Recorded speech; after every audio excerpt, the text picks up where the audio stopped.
जय हिंद दोस्तों, education hub classes के ऑनलाइन प्लेटफॉर्म पर आपका हार्दिक स्वागत है। मैं हूं बनवारी परिहार और एजुकेशन हब आपके लिए नेवी एयरफोर्स का स्पेशल बैच लेके आया है, जिसमें मैं आपको फिजिक्स पढ़ाऊंगा।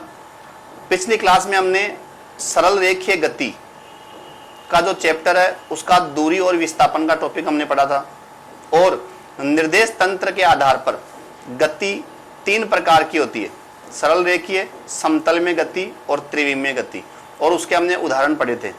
और दूरी और विस्थापन से संबंधित हमने परिभाषाएं, उनके अंदर अंतर और उसके न्यूमेरिकल क्वेश्चंस हमने हल किए थे।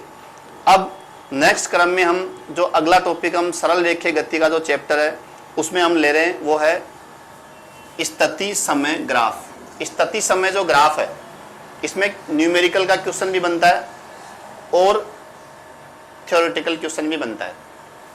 तो अब हम बात करते हैं कि स्थिति समय ग्राफ। यहाँ पर स्थिति से मतलब है दूरी भी हो सकती है स्थिति और विस्थापन भी हो सकता है, ये क्वेश्चन पे डिपेंड करता है। अब हम बात करते हैं, यहाँ पर 3 ग्राफ बनाए हुए हैं आपके सामने।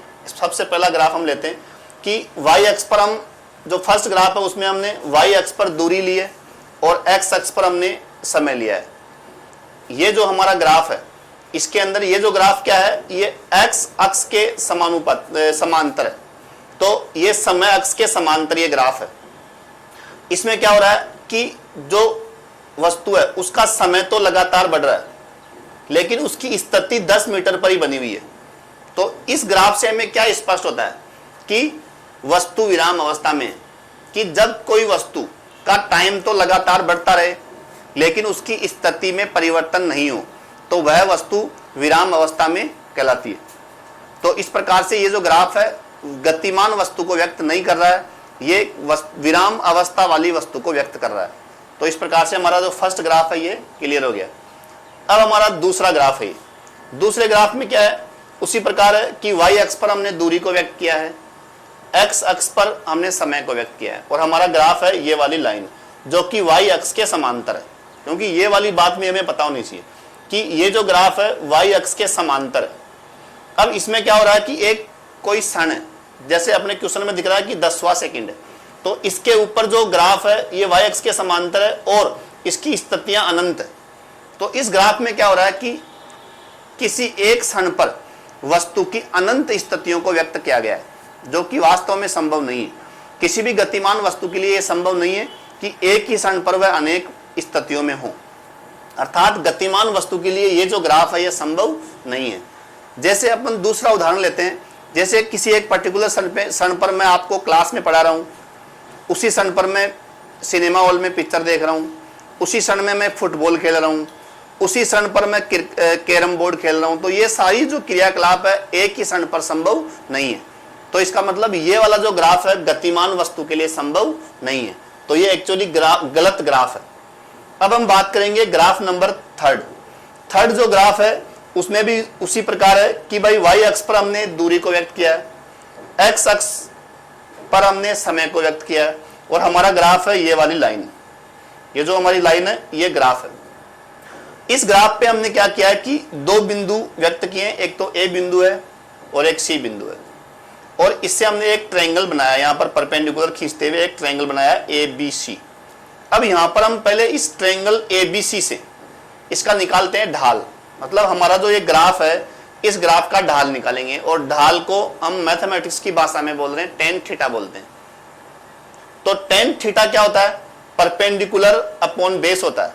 तो इस ट्रायंगल से यदि हम ए बी और सी, यहाँ पर हम लिख देंगे कि त्रिभुज ए बी सी से ए बी सी, तो ये जो ए बी सी ट्रायंगल है या त्रिभुज है, इससे हम क्या निकाल रहे हैं, ढाल। इस ग्राफ का ढाल निकालेंगे।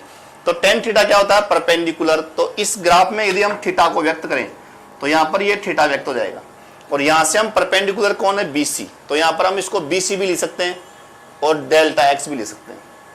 उसके बाद में हम बात करेंगे आधार बेस। तो आधार क्या है यहाँ पर, ए बी। तो आप आधार को ए बी भी लिख सकते हैं और डेल्टा टी भी लिख सकते हैं। तो यहाँ पर हम क्या लिख रहे हैं कि टेन थीटा का यहाँ पर क्या मतलब है, B C upon A B, जो कि त्रिभुज से दिख रहा है। और यहां से हम बी सी क्या है, यदि हम बी सी की बात करें तो इसका जो वाई निर्देशांक है वो 40 है सी बिंदु का, और इस बी बिंदु का जो वाई निर्देशांक है वो 10 है। तो हमें डेल्टा जो x है वो क्या मिल रहा है, हमें 40 माइनस 10 मिल रहा है, जिसे हम क्या बोलेंगे 30। ठीक इसी प्रकार नीचे हम आधार की बात करेंगे ए बी। तो इसका जो ए बी जो लाइन है उसके अंदर हमने इसका जो x निर्देशांक है वो है 8, और जो ए बिंदु है मतलब बी बिंदु का x निर्देशांक 8 है और ए बिंदु का x निर्देशांक 2 है। तो हम ए बी की जो लंबाई नापेंगे तो क्या होगा इसमें 8 माइनस 2। तो 8 माइनस 2 कितने होते हैं 6। तो हमें यहां पर क्या मिल रहा है 30 में 6 का भाग देंगे तो 5 आ रहा है। अब यहां पर क्या हो रहा है कि ये जो BC है, BC दूरी को व्यक्त कर रहा है तो इसका मात्रक होगा मीटर। यहां पर हम इसको ऐसे ले सकते हैं 40 माइनस 10 मीटर, और नीचे 8 माइनस 2 नीचे समय है तो यहां पर इसको लिख देंगे सेकंड। तो यहां से हमें क्या मिल रहा है 5 मीटर पर सेकंड। और मीटर पर सेकंड किसका मात्रक होता है, चाल का हो सकता है या फिर वेग का भी हो सकता है। यहां से हमें क्या निष्कर्ष निकला, निष्कर्ष ये निकल रहा है कि भाई दूरी और समय ग्राफ का जो ढाल है वह चाल को व्यक्त करेगा। तो ये हमें यहां से निष्कर्ष पता होना चाहिए। और ये हमारे क्वेश्चन में थ्योरेटिकल क्वेश्चन आता है, इसका न्यूमेरिकल क्वेश्चन भी आ सकता है। तो मैंने आपको थ्योरी भी इसकी समझा दी है और इसका जो क्वेश्चन है वो भी मैंने समझा दिया है। तो यहाँ पर हमें क्या प्राप्त हुआ कि दूरी और समय ग्राफ का ढाल चाल को व्यक्त करता है, और यहाँ से tan थीटा निकालते ही आपको चाल प्राप्त हो जाएगी। अब यहाँ पर एक चीज मैं और समझाना चाहता हूँ आपको कि यहाँ पर हमारा जो हेडिंग क्या है, स्थिति समय। तो स्थिति को मैंने थोड़ी देर पहले आपको बताया था कि स्थिति का मतलब दूरी भी हो सकता है और चाल भी विस्थापन भी हो सकता है। तो अब हम यहाँ पर यदि इस क्वेश्चन में जैसे C नंबर जो ग्राफ है हमारा, इसके अंदर हम दूरी की बजाय यहाँ पर हम विस्थापन लिख दें तो हमारा यहाँ पर क्या बन जाएगा कि विस्थापन बटा समय, अर्थात ये क्या बन गया यहाँ पर वेग। तो यदि हमारे स्थिति समय ग्राफ में y अक्ष पर दूरी के स्थान पर विस्थापन होता है तो हमारा जो स्टेटमेंट है वो थोड़ा सा चेंज हो जाएगा। क्या चेंज होगा कि विस्थापन और समय ग्राफ का ढाल वेग को व्यक्त करेगा। तो इसका एक कथन चेंज हो जाएगा और ग्राफ सेम रहेगा और सिद्धांत भी वही रहेगा।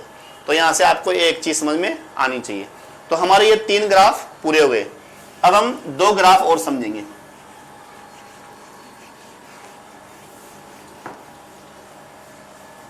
तो हमारा डी ग्राफ हम समझते हैं, डी ग्राफ है। डी ग्राफ में हम क्या करेंगे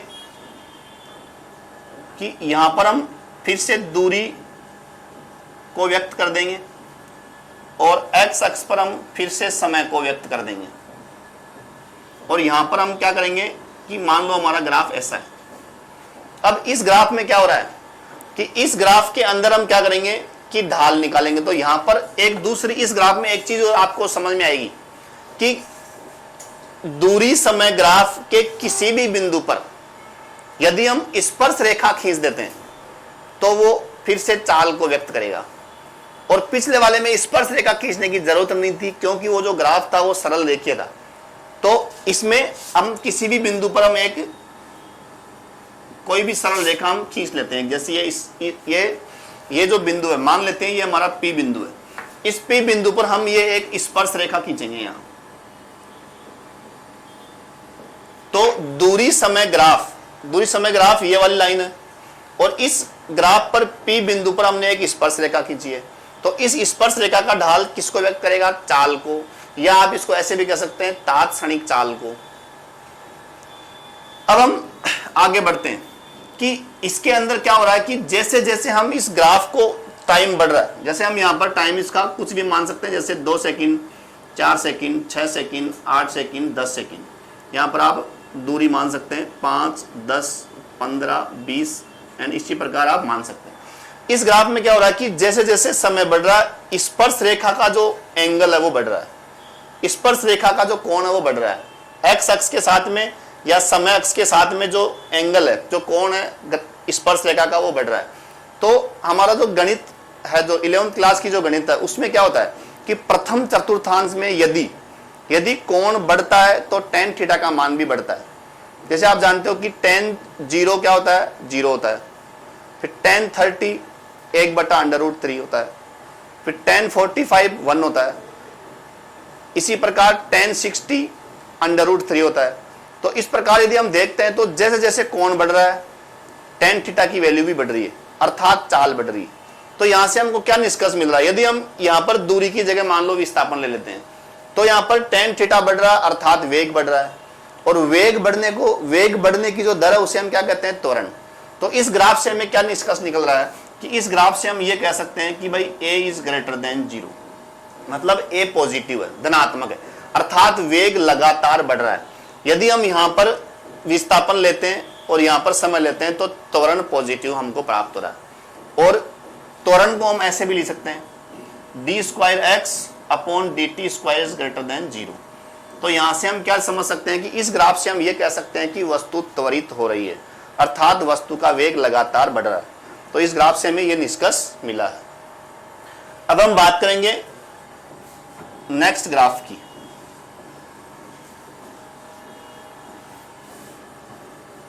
तो नेक्स्ट जो ग्राफ है वो हमारा कौन सा है, ई ग्राफ हो गया।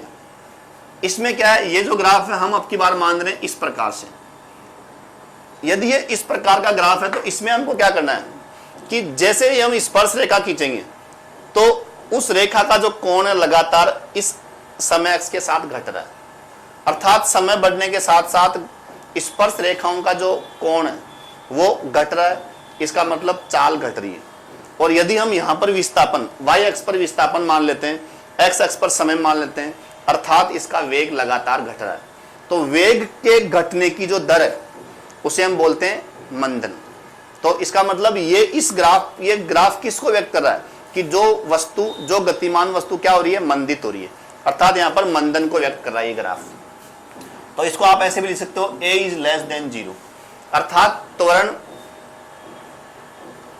नेगेटिव त्वरण है, इसको बोलेंगे हम मंदन बोल सकते हैं, इसको आप अवमंदन बोल सकते हैं, और इसको हम दूसरे तरीके से ऐसे भी लिख सकते हैं d2x/dt2 लेस देन 0। तो अर्थात इसमें क्या हो रहा है, मंदन हो रहा है। तो ये जो हमारा ग्राफ था ये मंदन को व्यक्त कर रहा है। तो इस प्रकार हमने स्थिति समय ग्राफ पढ़ लिए। तो हमने 5 स्थिति समय ग्राफ पढ़े। इससे हमें समझने आने वाली बात क्या है कि स्थिति समय ग्राफ या दूरी समय ग्राफ का ढाल चाल को व्यक्त करता है। ये चीज हमें यहाँ पर याद रखनी है, और इसका थ्योरेटिकल क्वेश्चन आ सकता है और न्यूमेरिकल भी आ सकता है। तो हमारा ये जो टॉपिक है ये पूरा हो गया। अब हम बढ़ते हैं नेक्स्ट टॉपिक की ओर।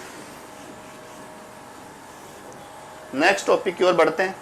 तो नेक्स्ट टॉपिक हमारा है चाल।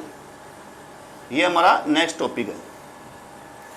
चाल क्या होता है कि चाल का यदि हम सूत्र लिखें तो हम इसको कैसे लिखेंगे, चाल बराबर delta x upon delta T, या आप इसको लिख सकते हैं दूरी बटा समय, ऐसे लिख सकते हैं। तो दूरी बटा समय लिख सकते हैं। तो इस सूत्र से हमें क्या मिल रहा है, इसकी यदि हम चाल की परिभाषा समझे तो क्या मिल रहा है कि किसी गतिमान वस्तु के 1 सेकंड में तय की गई दूरी। तो कोई गतिमान वस्तु 1 सेकंड में कितनी दूरी तय करती है उसको हम क्या कहते हैं, चाल कहते हैं। तो ये एक प्रकार से इसकी परिभाषा हुई। अब हम यदि इसके मात्रक की बात करें तो इसके यदि मात्रक की बात करें तो यहां पर जो सूत्र हमने लिखा है ऊपर, दूरी का मात्रक क्या होता है, मीटर होता है, समय का मात्रक क्या होता है, सेकंड होता है। तो चाल का जो मात्रक है वो क्या हो जाएगा, मीटर पर सेकंड। उसके बाद जो थर्ड बात है इसके अंदर, चाल के अंदर, वो क्या है कि ये अदिश है या सदिश है। अब यहां पर चाल में क्या होता है कि कोई भी गतिमान वस्तु की चाल में केवल इसका परिमाण होता है, और चाल में दिशा से कोई मतलब नहीं होता है, अर्थात ये ओनली अदिश राशि है, मतलब स्केलर क्वांटिटी है। तो ये एक्चुअली क्या है, अदिश राशि है, अदिश राशि है ये चाल। अब हम दूसरे भौतिक राशि की बात करते हैं, वेग की। तो यहां पर जो वेग है, वेग का यदि हम सूत्र लिखें तो कैसे लिखेंगे इसका सूत्र जो प्रतीक है वो तो delta x by delta T है, लेकिन हम इसको ऐसे लिखेंगे विस्थापन बटा समय। तो वेग की और चाल की परिभाषा में थोड़ा सा अंतर होता है, ज्यादा नहीं होता है, कि गतिमान वस्तु द्वारा एक निश्चित दिशा में 1 सेकंड में विस्थापन। तो यहां पर समय 1 सेकंड मान रहे हैं, यहां भी 1 सेकंड मान रहे हैं, लेकिन यहां पर विस्थापन है। तो एक सेकंड में एक निश्चित दिशा में जो दूरी समझ लो या उसको विस्थापन समझ लो, तो ये उसको हम क्या कहेंगे, वेग कहेंगे। तो इस प्रकार से हम इसको समझ सकते हैं कि वेग का सूत्र होता है विस्थापन बटा समय। अब यहां पर मैंने अभी बताया आपको कि भाई इसके अंदर निश्चित दिशा का जिक्र हो रखा है, अर्थात ये जो वेग है इसकी निश्चित दिशा होती है, इसलिए इसको हम बोलेंगे कि ये एक सदिश राशि है। ये एक कौन सी राशि है, सदिश राशि, सदिश राशि है, ठीक है। तो ये सदिश राशि है, अर्थात इसको हम इंग्लिश में बात करें तो ये इसको हम बोलेंगे वेक्टर और इसको हम बोलेंगे स्केलर, ठीक है। और ये जो मात्रक की बात है तो यहां पर क्या, विस्थापन का मात्रक भी मीटर होता है और दूरी का मात्रक भी मीटर होता है, अर्थात हमें जो मात्रक मिलेगा वेग का वो मात्रक भी मीटर पर सेकंड ही है। तो यहां पर आपको क्या ध्यान देना है कि चाल का और वेग का मात्रक मीटर पर सेकंड है और इसका भी मीटर पर सेकंड, अर्थात दोनों का जो मात्रक है क्या है, समान है, मीटर पर सेकंड। इन दोनों की परिभाषाएं थोड़ी सी अलग है और वेग एक सदिश राशि है, ये एक अदिश राशि है। तो ये आपको यहां तक ये थोड़ा अंतर आपको पता होना चाहिए क्योंकि आपको थ्योरेटिकल क्वेश्चन में ये काम आएगा, ठीक है। और वेग को हम इंग्लिश में वेलोसिटी बोलते हैं। तो इस प्रकार हमें चाल और वेग का जो अंतर है आपको पता होना चाहिए। तो अब हम आगे बात करते हैं, चाल को हम थोड़ा सा डिटेल में और समझते हैं आगे। चाल 4 प्रकार की होती है। तो चाल के प्रकार, चाल के प्रकार, पहली चाल होती है एक समान चाल, एक समान चाल। फिर दूसरी होती है असमान, इसको हम परिवर्ती भी लिख सकते हैं। तीसरी होती है तात्क्षणिक, तात्क्षणिक चाल। और चौथी होती है औसत चाल। तो 4 प्रकार की चाल होती है। तो एक समान चाल को हम समझते हैं क्या होता है। एक समान चाल को हम थोड़ा सा चित्र बना के समझते हैं।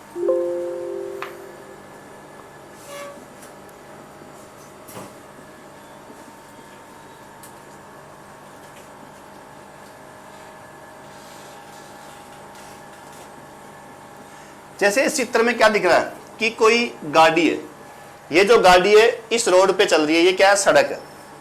तो इस सड़क पर ये गाड़ी चल रही है, तो प्रत्येक सेकंड में 5 मीटर ही चल रही है। यह आपको चित्र में दिख रहा है कि प्रथम सेकंड में 5 मीटर चल रही है, दूसरे सेकंड में भी 5 मीटर चली है, तीसरे सेकंड में 5 मीटर चली है, चौथे सेकंड में भी 5 मीटर चली है। तो यहां से क्या परिभाषा बनती है, इस चित्र से हमें क्या परिभाषा मिलती है कि यदि कोई गतिमान वाहन समान समय अंतरालों में समान दूरी तय करता है तो उसे हम बोलते हैं एक समान चाल से चल रहा है।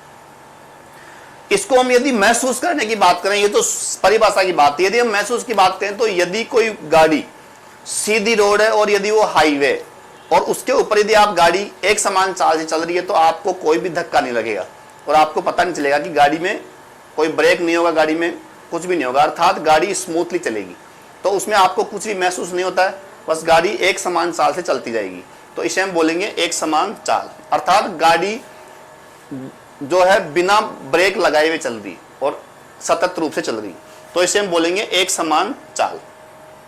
फिर हम बात कर रहे हैं असमान चाल की, जो दूसरा बिंदु हमारा क्या है, असमान चाल। तो असमान चाल में क्या होता है कि हम समय तो समान ले लेते हैं लेकिन दूरियां हम चेंज कर लेते हैं इसमें। अब की बार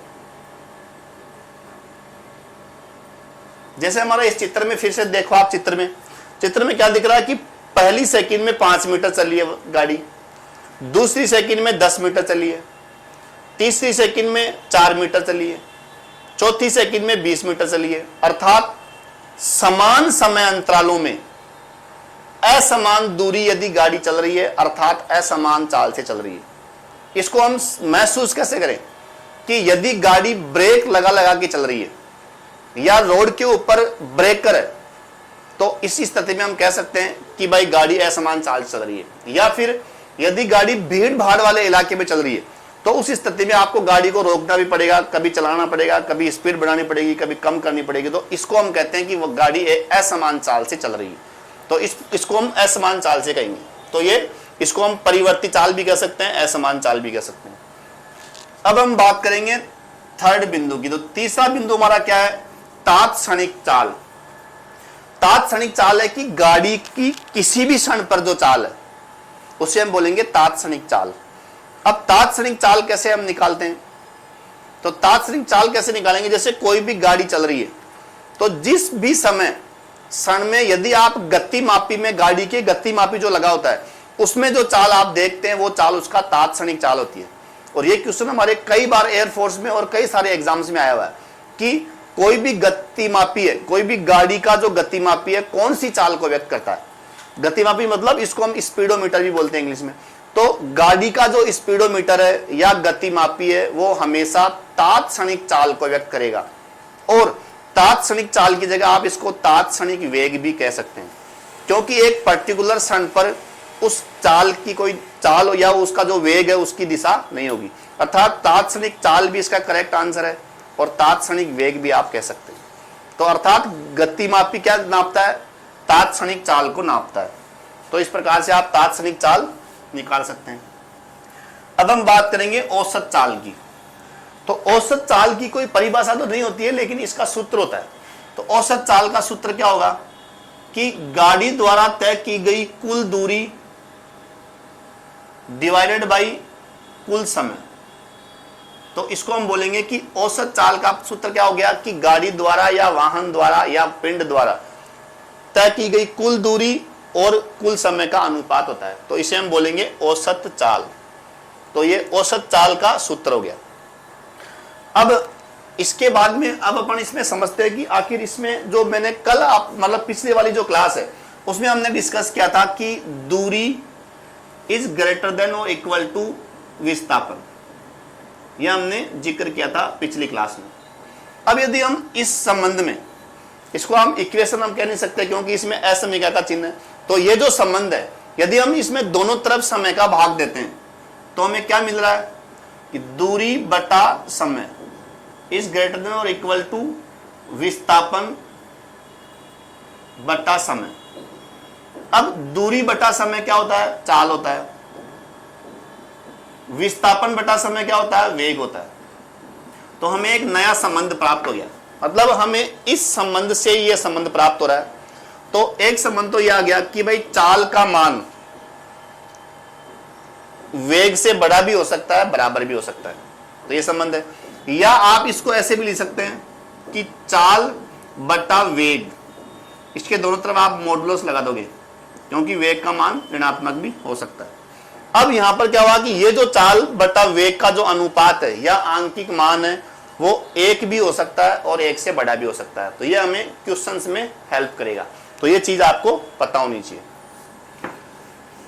अब चाल और वेग में एक अंतर और पता होना चाहिए जो अपन पिछले वाले में कहते हैं, उसके अलावा एक और अंतर है इसमें कि चाल का जो मान है वो क्या होता है?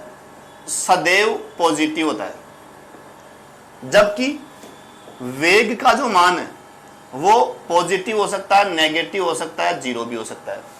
ऐसा क्यों हो रहा है? क्योंकि वेग एक सदिश राशि है, तो इसलिए ये धनात्मक हो सकता है, ऋणात्मक हो सकता है, जीरो भी हो सकता है। और ये क्वेश्चन पे डिपेंड करेगा कि भाई पॉजिटिव होता है, जीरो होता है, नेगेटिव होता है, उसके ऊपर डिपेंड करेगा। तो अब हम इसके क्वेश्चंस करेंगे। इसके हम क्वेश्चन करेंगे तो हमारा क्वेश्चन नंबर पहला, फर्स्ट क्वेश्चन हम करते हैं। तो फर्स्ट क्वेश्चन में हम क्या करेंगे? देखो इसका पहले इसका थ्योरी समझते हैं, इसका जो सिद्धांत है वो समझते हैं।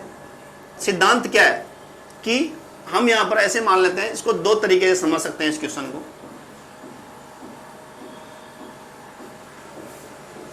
एक सिचुएशन तो यह है कि हम क्या समझ रहे हैं कि यहां पर x दूरी है और यहां भी x दूरी है।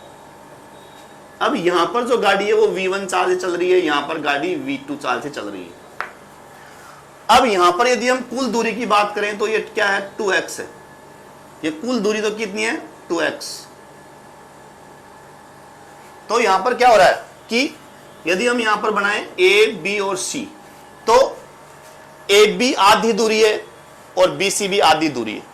तो हमारा यहां कथन क्या है कि आधी दूरी में v1 चाल से गाड़ी चल रही है और आधी दूरी में v2 चाल से गाड़ी चल रही है। तो ये जो क्वेश्चन है उसका हम उत्तर निकालते हैं। देखो ये एक प्रकार से इसकी हम थ्योरी पढ़ रहे हैं पहले। तो अब हम यहां पर बात करेंगे कि भाई इसकी औसत चाल का सूत्र कैसे निकालेंगे। ये जो हमारा जो पर्टिकुलर केस है, तो इसका सूत्र हम कैसे निकालते हैं कि भाई कुल दूरी डिवाइडेड बाई कुल समय। इसमें हम क्या करेंगे, देखो कि कुल दूरी कितनी है x प्लस एक्स और समय कितना हो गया। यहां पर समय बात करें तो दूरी बटा चाल हो गया। इसके समय की बात करें फिर से दूरी बटा चाल हो जाएगा। इसको यदि हम हल करते हैं तो हमें मिलता है, देखो 2x डिवाइडेड बाई x हम कॉमन लेंगे और यहां से हमें मिलेगा v1 v2 v1 plus v2। और इसको आप जब सोल्व करते हैं तो हमें क्या मिल रहा है कि इसका जो औसत चाल है उसका सूत्र मिल रहा है हमें 2v1 v2 divided by v1 plus v2, ये सूत्र मिल रहा है। अब मैं आपको ये चीज क्यों समझा रहा हूं, क्योंकि इसके अंदर आपको टाइम बचेगा। जब हम क्वेश्चन करते हैं तो आपका समय बचता है कि जब कोई गतिमान वाहन आधी दूरी में v1 चाल से और आधी दूरी में v2 चाल से चले तो उसकी औसत चाल का ये सूत्र आप लगा दो तो टाइम भी बचेगा, आपका उत्तर जल्दी आएगा। तो 2v1 v2 by v1 plus v2। लेकिन हमारा जो क्वेश्चन है उसका जो स्थिति है वो इस चित्र से समझ में आएगी, न कि इससे आ जाएगी, लेकिन दोनों बात सेम है। इसमें क्या हो रहा है कि कोई वाहन जाते समय मान लो इसकी दूरी x है तो आते समय भी तो x ही होगी। जब जाते समय दूरी x है तो आते समय भी x होगी, क्योंकि रास्ता तो सेम है। तो यहां पर हम क्या करेंगे कि जो कुल दूरी है वो वापस से कितनी हो जाएगी 2x। तो फिर से ये दोनों सिचुएशन सेम होगी कि जाते समय दूरी x है आते समय x है, तो कुल दूरी 2x होगी।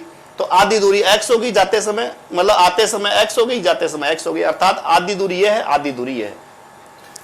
तो इसको हम ऐसे समझ सकते हैं v1 और v2 और इस सिचुएशन पे हमारा एक क्वेश्चन है। तो दोनों का सूत्र इसका और इसका दोनों का सेम सूत्र आने वाला है। तो हमारा औसत चाल का सूत्र क्या आएगा 2v1 v2 divided by v1 plus v2। अर्थात ये जो सूत्र है मैंने आपको डायरेक्ट रटवाया नहीं है, मैं आपको ये बताया कि भाई ये सूत्र आया कैसे। अब हम हमारा क्वेश्चन देखते हैं। हमारा क्वेश्चन क्या है कि मायरा किसी वस्तु को पहुंचाने के लिए 5 किलोमीटर दूरी पर साइकिल द्वारा जाती है और जाते समय 12 किलोमीटर पर आवर की चाल से और लौटते समय 8 किलोमीटर पर आवर की चाल से आती है। तो औसत चाल ज्ञात करें। तो जाते समय 8 है, आते समय मतलब जाते समय 12 है, आते समय 8 है। तो यहां पर v1 तो आप 12 मान लो, इसको आप 8 मान लो। तो 2 12 इंटू 8 डिवाइडेड बाई 12 प्लस 8, इसको आप हल करेंगे तो 2 इंटू 96 डिवाइडेड बाई 20, इसका हम डिवाइड करेंगे तो कितना उत्तर आएगा 9.6। तो इसका उत्तर आ जाएगा 9.6 किलोमीटर पर आवर। तो 9.6 हमारा जो ऑप्शन है वो कौन सा है, सी ऑप्शन है। तो हमारा सी ऑप्शन करेक्ट हो जाएगा। इसमें महत्वपूर्ण बात क्या है कि आपको सूत्र याद होना चाहिए, तो आपका टाइम बचेगा क्वेश्चन में। अदरवाइज आप इसको साधारण तरीके से करोगे टाइम ज्यादा लगेगा। तो ये हमारा क्वेश्चन नंबर फर्स्ट कंप्लीट हो गया। तो इस प्रकार से हमारा एक क्वेश्चन कंप्लीट हो चुका है। फर्स्ट क्वेश्चन चाल से संबंधित जो क्वेश्चन था वो कंप्लीट हो गया। अब हम नेक्स्ट क्वेश्चन की बात करेंगे। Next question number 2। Question number 2 क्या हमारा कि सही कथन छांटिए, अर्थात हमारे जो 4 ऑप्शन दिए हुए हैं उनमें सही कौन सा ऑप्शन है। ये क्वेश्चन आपको दिख रहा है, ये क्या है, थ्योरेटिकल क्वेश्चन। तो ऑप्शन नंबर ए क्या है, देखो चाल और वेग दोनों में दिशा और परिमाण होते हैं, तो ये गलत ऑप्शन है। क्योंकि थोड़ी देर पहले मैंने आपको क्या बताया कि चाल में केवल परिमाण होता है, दिशा नहीं होती है, और वेग में परिमाण भी होता है और दिशा भी होती है। तो अर्थात क्या हुआ कि ये जो ऑप्शन है ये क्या है, गलत है। अब हम बात करेंगे ऑप्शन नंबर 2 मतलब बी ऑप्शन की, कि चाल में केवल परिमाण होता है और वेग में परिमाण व दिशा दोनों होते हैं, अर्थात ये जो ऑप्शन है ये क्या है, सही है। तो हमारा जो ऑप्शन बी है क्या है, करेक्ट ऑप्शन है। फिर हम बात करते हैं ऑप्शन नंबर सी, कि चाल धनात्मक ऋणात्मक व शून्य कुछ भी हो सकती है। तो ये गलत कथन है, क्योंकि ये जो कथन है किसके लिए सत्य है, ये वेग के लिए सत्य है, कि वेग का मान ऋणात्मक हो सकता है, धनात्मक हो सकता है और शून्य भी हो सकता है। तो इसका मतलब जो सी ऑप्शन है ये भी गलत ऑप्शन है।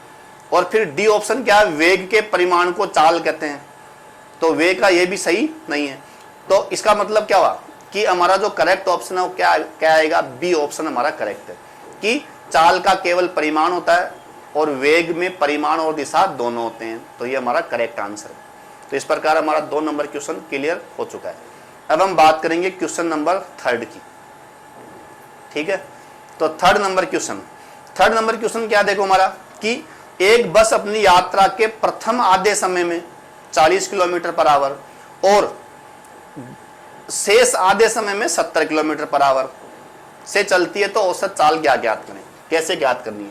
तो इसको समझने के लिए फिर से हम एक थोड़ी बहुत इसकी हम थ्योरी समझते हैं कि आधे समय का जिक्र हो रखा है, तो हम यहां पर एक चित्र बनाते हैं और उससे थोड़ा सा समझते हैं कि मान लेते हैं कि यहां तक का ए से बी तक का जो समय है वो है हमारा टी, तो बी से सी तक का समय भी हमारा टी ही आने वाला है, और यहां ए से बी तक की जो चाल है वो मान लेते हैं v1, बी से सी तक की चाल मान लेते हैं हम v2। तो अब हम बात करेंगे औसत चाल की।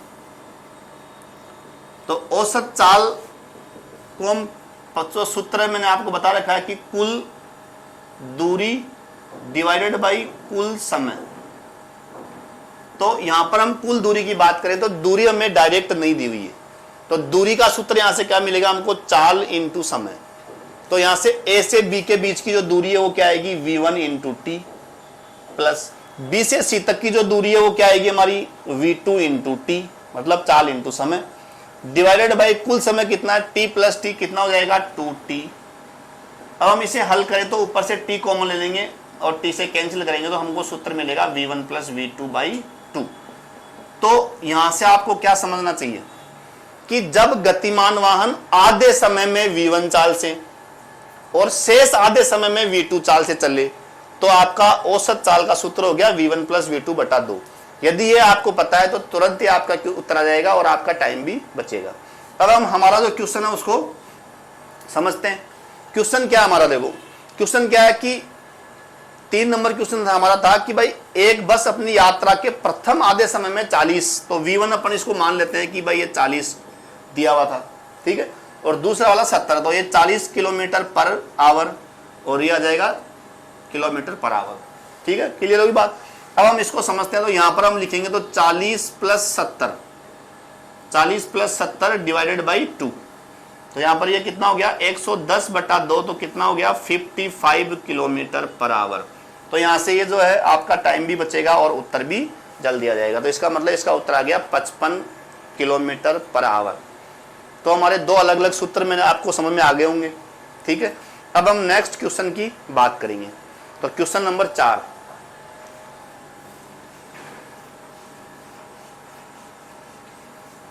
अब हम बात करते हैं क्वेश्चन नंबर 4 की। ठीक है, तो क्वेश्चन नंबर 4 क्या है, देखो कि 40 मीटर की त्रिज्या वाले वृत्तीय मार्ग पर, एक वृत्तीय मार्ग है, ये मान लो मार्ग मान लेते हैं अपन, ऐसे मान लेते हैं ये वृत्तीय मार्ग है।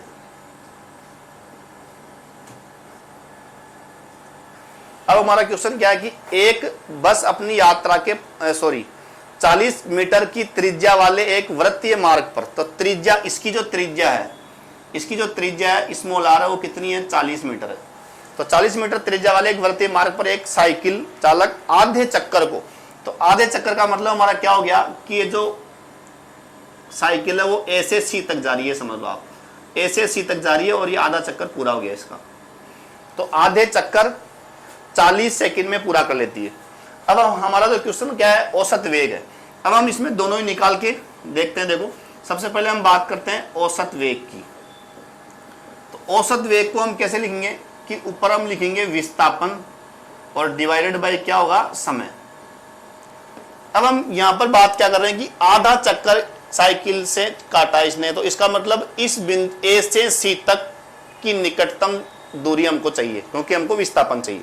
तो ए से सी तक की जो निकटतम दूरी है वो क्या होने वाला है, व्यास, जिसे हम क्या बोलते हैं 2r, मतलब त्रिज्या को 2 से गुणा कर देंगे डिवाइडेड बाई समय।